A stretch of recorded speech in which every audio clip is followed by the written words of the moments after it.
Why and when to install a lightning protection system. Strikes, strokes, flashes and bolts, thunder or lightning, all refer to the same occurrence, and are often used interchangeably. When electrical charges build up inside a cloud such that release is imminent, a lightning bolt is created. The bolt is a spark which carries the charges stored in the cloud. Damage occurs from the high current flowing to the earth from the cloud. Did you know, a lightning strike is not a single bolt, contrary to popular belief, but is several bolts strung together? These strokes connect to each other, forming the lightning bolt which we observe striking the earth. A single lightning strike can be a disaster for a business or community if it disrupts mission-critical operations.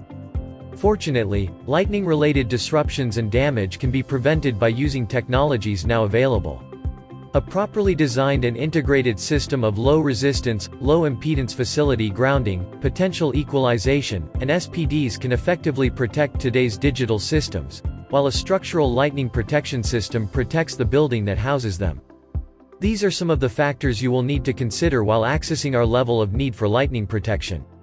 History of thunderstorms in the vicinity of your facility. Nature of structure and contents.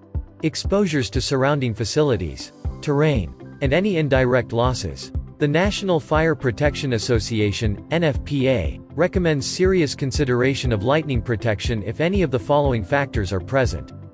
Large crowds. High lightning flash frequency. Tall, isolated structures. Explosive or flammable content. Irreplaceable cultural heritage. Regulatory or insurance requirements. Continuity of critical services. When is the best time to plan for lightning protection?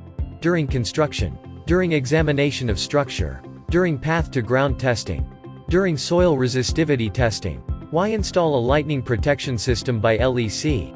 By installing Dissipation Array System, patented by LEC, you can limit the buildup of static charge on the area of protection and discourage secondary and EMP effect, damage to equipment and disruptions in operations caused by direct or nearby lightning strikes, thereby enhancing site reliability. For over 50 years LEC has been installing DOS lightning protection systems to prevent lightning-related damage to sites varying in size from a single tower to an area close to 1.5 square kilometers. Any time of the year in almost every country you can find the LEC engineering and installation teams on the road traveling to customer sites for site surveys, installations and maintenance services.